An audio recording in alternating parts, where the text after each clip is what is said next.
দেখছেন কলকাতা টিভি, আপনাদের সঙ্গে রয়েছি ভাস্বতী। শুরু করছি নারদ নারদ। বীরভূমে বিজেপির প্রার্থী দেবাশিস ধরের মনোনয়ন বাতিল। রাজ্য সরকারের তরফে নো ডিউজ সার্টিফিকেট না দেওয়ায় বাতিল হয়ে গিয়েছে প্রাক্তন আইপিএস দেবাশিসের প্রার্থীপদ। বীরভূমে নতুন বিজেপি প্রার্থী হচ্ছেন দেবতনু ভট্টাচার্য। প্রথমে দেখুন প্রতিবেদন। বীরভূমের বিজেপি প্রার্থীর মনোনয়ন বাতিল। দেবাশিস ধরের প্রার্থীপদ বাতিল। রাজ্য সরকারের নো ডিউজ সার্টিফিকেট না থাকায় বাতিল মনোনয়ন। বীরভূমের নতুন বিজেপি প্রার্থী দেবতনু ভট্টাচার্য। আপনার বিরুদ্ধে তো ডিপি চলছে, আপনাকে তো স্টেট গভর্নমেন্ট ক্লিয়ারেন্স দেয়নি। আপনি বিজেপি করছেন, করুন, ভালো কথা। বীরভূমে দাঁড়িয়ে দেবাশিস ধরের প্রার্থীপদ নিয়ে তোপ দেখেছিলেন মমতা বন্দ্যোপাধ্যায়। রাজ্য সরকারের নো ডিউজ সার্টিফিকেট না থাকলেও কি করে প্রার্থী, প্রশ্ন তুলেছিলেন মমতা। সেই কারণেই প্রার্থীপদ বাতিল হয়ে গেল দেবাশিস ধরের। মনোনয়ন বাতিল হওয়ায় মমতাকে বিঁধেছেন প্রাক্তন আইপিএস অফিসার। উনি ছাড়পত্র দেওয়ার কেউ নয়। প্রথম কথা, আমি কেন্দ্রীয় সরকারের অধীনস্থ কর্মচারী। আমার চাকরি আমি পেয়েছি রাষ্ট্রপতির অনুমোদনে, এবং আমি রেজিগনেশনও রাষ্ট্রপতি অনুমোদন দিয়েছেন, ওনারা যেটা ফরওয়ার্ড করেছিলেন, এবং সেই জিনিসটা রাজ্য সরকার আমাকে যথাযথভাবে জানিয়েছেন। এটা সম্পূর্ণ মিথ্যা, উনি বিভ্রান্ত করছেন মানুষকে।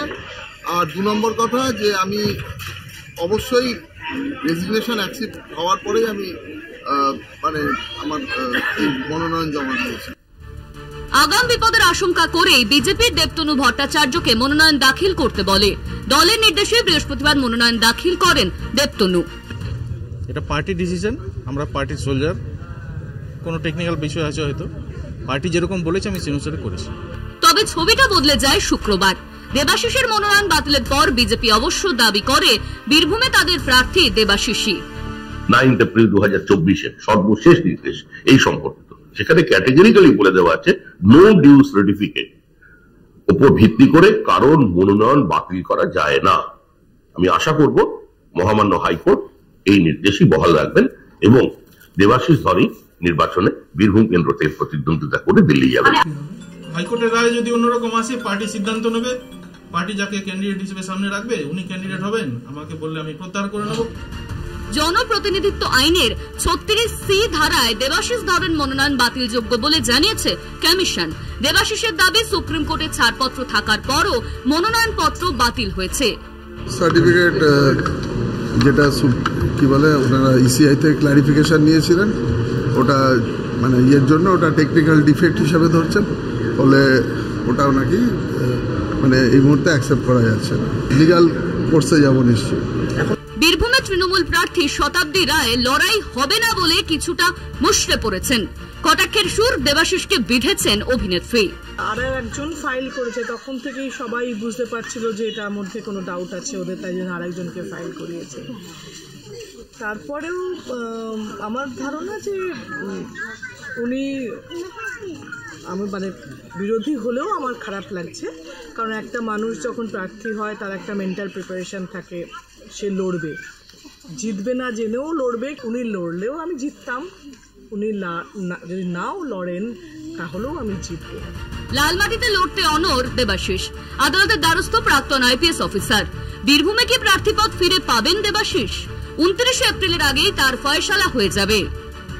বীরভূম থেকে ঋতবাস চট্টোপাধ্যায়, মনা বীরবংশী রিপোর্ট, কলকাতা টিভি।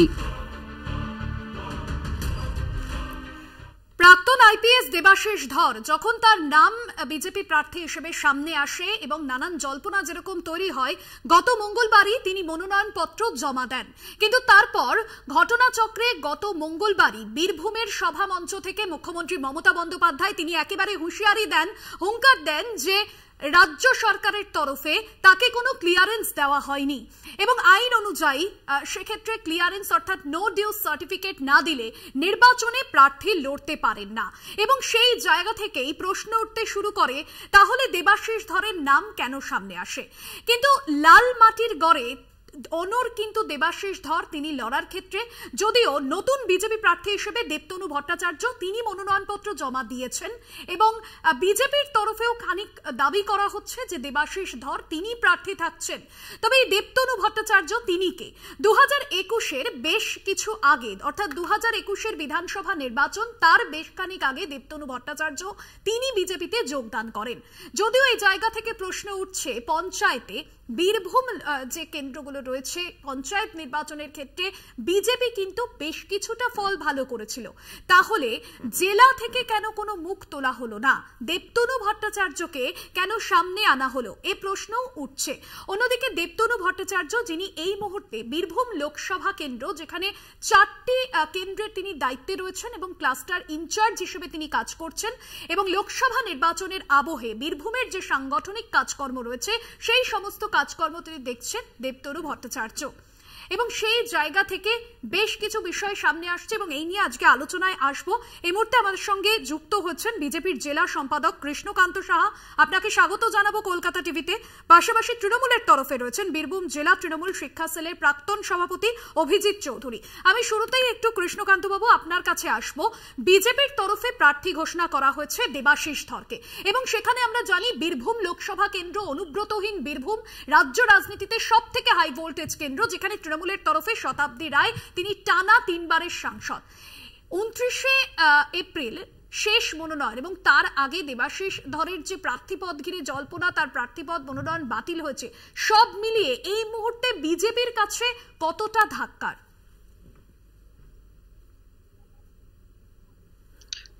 প্রথমেই কলকাতা টিভির সমস্ত দর্শককে নমস্কার জানাই। দেখুন, এটা কোনো ধাক্কা নয়, এটা তৃণমূলের যে চক্রান্ত, যে বীরভূমে শতাব্দী রায় কোনো কাজ করেনি, মানুষ শতাব্দী রায়ের কাছ থেকে মুখ ফিরিয়ে নিয়েছে, সংগঠন বলে কিছু নেই এখানকার যে তৃণমূল দল, সেই তৃণমূল দলটি একটা 3 আঁটি তালের মতো রূপান্তরিত হয়ে গেছে। তাই যেদিনই দেবাশিস ধরের নাম ঘোষণা হয় কেন্দ্রীয় নেতৃত্বের মাধ্যমে একজন প্রাক্তন আইপিএস হিসাবে, কারণ তিনি সবই জানতেন যে বর্তমানের মুখ্যমন্ত্রীর তিনি কিভাবে ভোট করান, কিভাবে ধমক দিয়ে চমক দিয়ে ভোট করান, তিনি কিন্তু সমস্ত কিছুই জানেন। তাই যেদিন থেকে দেবাশিস ধর প্রার্থী হিসাবে বীরভূমে এসেছেন সেদিন থেকেই কিন্তু তৃণমূলের নেতারা কিন্তু ঘর ঢুকে গেছে। এমনকি শতাব্দী রায়ও কিন্তু প্রথমে যখন আমাদের প্রার্থী ঘোষণা হয়নি তখন প্রচারে তিনি যেভাবে ছিলেন, তারপর থেকে কিন্তু শতাব্দী রায়কে কিন্তু প্রচারে পাওয়া যায়নি। আমরা দেখেছি যে শতাব্দী রায় যখন প্রচারে গেছেন, সংখ্যালঘু অধ্যুষিত এরিয়া রাউতারার মতো যে এরিয়া, সেই জায়গাতেও আমরা লক্ষ্য করেছি যে তারা বলেছে যে লক্ষ্মীর ভাণ্ডারের টাকা সুন্দরী মহিলাদিকে দেওয়া হয়। তাই তৃণমূল একবারে ব্যাক ফুটে চলে গেছে। সেই জায়গায় আমরা গত মঙ্গলবার হাসনে যখন মাননীয়া এলেন, তখন তিনি কিন্তু ওই চক্রান্তের কথা তিনি কিন্তু বেফাসভাবে বলে ফেলেছিলেন যে কি না, তাকে তো এখনো ক্লিয়ারেন্স দেয়নি। আমরা প্রত্যেকেই জানি যে কোনো পুলিশ বা সরকারি আধিকারিক যারা, তাদের একটা ক্লিয়ারেন্স লাগে, নো ডিউ সার্টিফিকেট। কিন্তু দেখুন, তাহলে কি আমাদের ভারতবর্ষের সংবিধানে কি কোনো পুলিশের কি কোনো স্বপ্ন থাকতে পারে না যে সে কোনো মন্ত্রী হতে পারে, কোনো এমপি হতে পারে, এমএলএ হতে পারে? তাহলে এটা এমন ধরনের একটা চক্রান্ত, বিশেষ করে দেবাশিস ধরের উপর প্রথম থেকেই যেভাবে করা হয়েছিল, তাতে কি হলো না, উনি তার চক্রান্ত করে উনি চাইছেন যে বীরভূমকে আমরা তৃণমূলের রাজ্যে পরিণত করব। আমি মানুষের কাছে বলতে চাই যে তৃণমূল যেভাবে বীরভূমে ভেঙে গেছে, তৃণমূল দল বলে এখানে কিছু নেই, এখানে যা আছে সব কর্পোরেট সংস্থার মালিকরাই বিশেষ করে বীরভূমটা চালায়। আপনারা প্রত্যেকেই জানেন এখানে চরাম গুড় বাতাসা, নকুলদানা সব শেষ। যারা বলতো যে কি না পুলিশের গাড়িতে বোম মারো, তারা এখন নেই। আপনারা লক্ষ্য করেছেন এখানে যে কোর কমিটি, সেই কোর কমিটি থেকেও কাজল শেখকে বাদ দেওয়া হয়েছে, এবং আবার পুনরায় মমতা ব্যানার্জি এসে কেবলমাত্র নামে মাত্র বলছে যে আবার কাজল শেখকে ঢোকানো হয়েছে। তাই বিশেষ করে বীরভূমে যে তৃণমূলের যে করুণ দশা সেটা কিন্তু বীরভূমের মানুষ কিন্তু জেনে গেছে। আমাদের ভাবতে অবাক লাগছে যে আপনারা ভালো করে লক্ষ্য করুন, একটা হসপিটাল বা একটা স্কুলে একদমই কৃষ্ণকান্ত বাবু আপনার কাছে শতাব্দীর আয় 15 বছরের মধ্যে কোনো জায়গায় ফিরছি বিরতির পর আলোচনার টেবিলে সঙ্গে থাকুন। ফিরে এলাম বিরতির পর। বিরতিতে যাওয়ার আগে কৃষ্ণকান্ত বাবু আপনার মতামত নিচ্ছিলাম। অভিজিৎ বাবু আপনার কাছে আসবো। যেমনটা বিজেপির তরফে বলা হচ্ছে যে রাজনৈতিক ষড়যন্ত্র, এটা তৃণমূলের ষড়যন্ত্র, এবং এই প্রশ্ন তো উঠছে যেখানে মার্চে ইস্তফা দিয়েছিলেন দেবাশিস ধর, কিন্তু তারপরেও কেন সরকারের তরফে কোনো ক্লিয়ারেন্স বা নো ভিউজ সার্টিফিকেট দেওয়া হয়নি? কি বলবেন আপনি? প্রথমেই বলবো এখানে তৃণমূলের কোনো ভূমিকাই নেই, এটা পুরোপুরি চলছে নির্বাচন কমিশনের আন্ডারে। সুতরাং কার প্রার্থীপদ থাকবে কার থাকবে না এই সমস্ত কিছুটাই হচ্ছে নির্বাচন কমিশনের আন্ডারে। সুতরাং যারা তৃণমূল করে তাহলে আবার প্রশ্ন হচ্ছে মমতা ব্যানার্জি কি করে জানতে পারলেন? কারণ মমতা ব্যানার্জি তো নির্বাচন কমিশনের লোক নয়। আসনে যখন এসেছিলেন তখন তাহলে আমাকে প্রশ্ন করুন, মানুষের কাছে জানতে চাই যে মমতা ব্যানার্জি কমিশনের লোক হয়েছে, মমতা ব্যানার্জি কি কমিশনের লোক? আপনার সময় আমি কথা বলেছি, কেন বললেন যে ক্লিয়ারেন্স হয়েছে? ক্লিয়ারেন্স কোথা? এই কথাটা কেন আপনি বলুন? এখন কি মমতা ব্যানার্জির আন্ডারে এটা হচ্ছে প্রার্থীপত্র মমতা ব্যানার্জি দেয়? কেন বলেছিল? কেন বলেছিল? তার প্রশ্নের আগে আমাদেরকে জানানো রাজনৈতিক ষড়যন্ত্রের অভিযোগ সামনে আসছে, কি বলবেন আপনি? দেবাশিস বাবু যেদিন থেকে দাঁড়িয়েছেন সেদিন থেকেই এটা কোনোভাবেই রাজনৈতিক ষড়যন্ত্র নয়, না তৃণমূলের হৃৎপিণ্ড উড়ে গেছে। আপনার টাইম আমি কিচ্ছু বলিনি, আপনি কথাটা শুনুন। এটা উত্তরপ্রদেশ বা গুজরাট নয়। আমি যদি চিৎকার করতে লাগলে আপনি কথাই বলতে পারবেন না। মমতা ব্যানার্জি আজকে স্কুটনি কেন বলা যায় না? প্রার্থীপদ কি নির্বাচন কমিশন বাতিল করেছে? আপনাদের কাগজ থাকবে না, আপনাদের কিছু নেই, এটা কি উত্তরপ্রদেশ করেছেন? মমতা বন্দ্যোপাধ্যায় নির্বাচন কমিশনের লোক যে উনি হাসনে আগেই ঘোষণা করে দিলেন। মমতা বন্দ্যোপাধ্যায় এখানে কি ভূমিকা আছে? মমতা বন্দ্যোপাধ্যায় কি ভূমিকা আছে?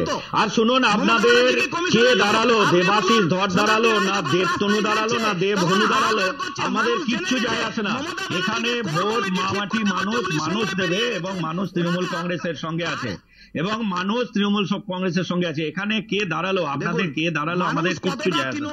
সুতরাং কার প্রার্থীপদ গেল, কে প্রার্থী এলো, আমাদের কিচ্ছু যায় আসে না।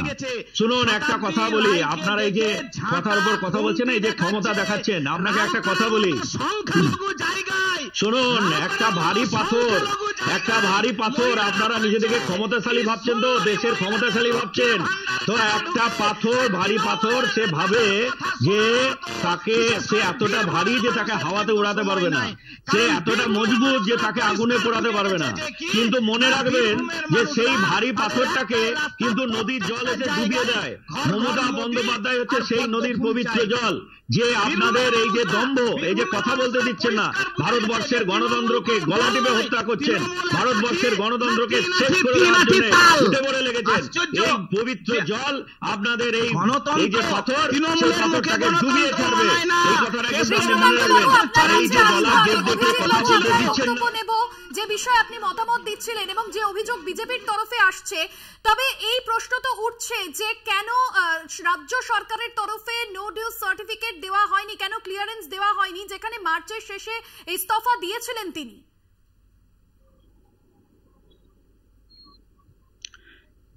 আরেকবার বলুন। এই যে প্রশ্ন উঠছে যেখানে মার্চের শেষে দেবাশিস ধর তিনি ইস্তফা দিয়েছিলেন, কিন্তু কেন কোনো নো ডিউজ সার্টিফিকেট দেওয়া হয়নি, এই প্রশ্ন তো উঠছে। তাহলে কি এটা তৃণমূলের রাজনৈতিক প্রতিহিংসার চাল? একদম রাজনৈতিক প্রতিহিংসা। ওরা ধর্ম করে, ধর্মের কল বাতাসে নড়ে। যার হাতে শীতলকুচি রক্ত লেগে আছে তার তো এটা হবে। আর যার কাগজপত্র রেডি নেই, এসব বিজেপি ভাবে কি সারা ভারতবর্ষ, উত্তরপ্রদেশ গুজরাটে যেমন ক্ষমতা দেখিয়ে হবে, বাংলাতেও হবে। কিন্তু বাংলাতে এসব হয় না, বাঙালিরা এসব। পশ্চিমবঙ্গে গণতন্ত্র শেখাইছে, বীরভূমে দেবভূমি বাংলায় গণতন্ত্র আছে, আর আর আপনারা একটা জিনিস মনে রাখবেন, এবারে যদি মোদী সরকার আসছে না আর মোদী যদি কোনোভাবে আসে, ভারতের গণতন্ত্র বিপন্ন হয়ে যাবে। তাই মানুষের কাছে আবেদন রাখছি, এই যে আপনি দম্ভ দেখছেন, মানুষের কথা বলতে দিচ্ছে না, কথা বলার যে সাংবিধানিক অধিকার সেটাকে গলা টিপে দিতে চাইছে। ভারতবর্ষের গণতন্ত্র, ভোটের ভোটাধিকার, যে ভোটাধিকার মানুষের, সেই ভোটাধিকার তুলে দিতে চাইছে বিজেপি সরকার। তাই এদেরকে একটাও ভোট নয়, তাই এদের যে প্রার্থী হোক, মানুষ তৃণমূল কংগ্রেসকে ভোট দেবে। আরে মশাই, অভিজিৎ বাবু আপনাকে প্রশ্ন করতে চাই, বীরভূমের সারা ভারতবর্ষের বেকার দেখুন, সারা ভারতবর্ষের। আরে আপনার মোদী 2 কোটি চাকরি দেবো বলেছিল, কোথায় গেল? কালো টাকা কোথায় গেল? ললিত মোদী কোথায় গেল? কিছুদিন আগে হসপিটালে কি হয়েছে না, একটা ডাক্তার এবং যেমনটা মতামত নিচ্ছিলাম যে এটা কোনো প্রতিহিংসার চাল কিনা। তবে যে বিষয়ে আপনার কাছে জানতে চাইবো, এই যে বিজেপির তরফে নতুন ভাবে বিজেপি প্রার্থী ঘোষণা করা হয়েছে দেবতনু ভট্টাচার্য, তবে এই প্রশ্ন তো উঠছে কেন জেলা স্তর থেকে? কারণ পঞ্চায়েতে নির্বাচন যে হয়েছে সেখানে আমরা ভালো ফল কিছুটা হলেও বিজেপির ক্ষেত্রে দেখেছি। তাহলে দেবতনু ভট্টাচার্যকেই কি কেন নতুন বিজেপি প্রার্থী হিসেবে নেওয়া হলো? বিজেপি প্রার্থী হিসেবে তো জেলা স্তর থেকেও নিয়ে আসা যেত, এবং সেক্ষেত্রে দুধ কুমার মন্ডল, তাকে নিয়েও তো জল্পনার সামনে এসেছে। জেলাদের লোক নেই, জেলাতে ওনাদের লোক নেই, 4টে লোক 5টা গোষ্ঠী, জেলাতে লোক নেই, তাই বাইরে থেকে দেবাশিস দলকে ধরে আনতে হয়। তাই দেবতনু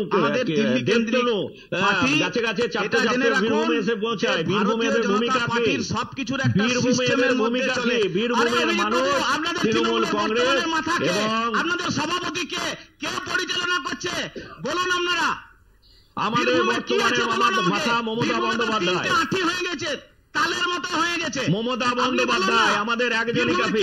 বলুন বীরভূমের তৃণমূলের কোন বুথে? বীরভূমের প্রত্যেকটা তৃণমূল কংগ্রেসের কর্মী তৃণমূলের মাথা। তৃণমূলের দুরবস্থা দেখুন। হ্যাঁ, খয়রাসুলে কি? খয়রাসুলে আমাদের বিশেষ করে আপনাদের কে আছে? গোটাটাই তো তৃণমূল আপনার কাছে আসবো। অনুব্রত গড় বীরভূম, এবং যেখানে এই মুহূর্তে অনুব্রত মন্ডল নেই, তবুও কি বিজেপি সেখানে গড় ধরে রাখতে পারলো না এবং সেই জায়গায় আসতে পারলো না বিজেপি, এবং তাই জন্যই বিজেপি প্রার্থী হিসেবে দেবতনুকে সামনে আনা হলো?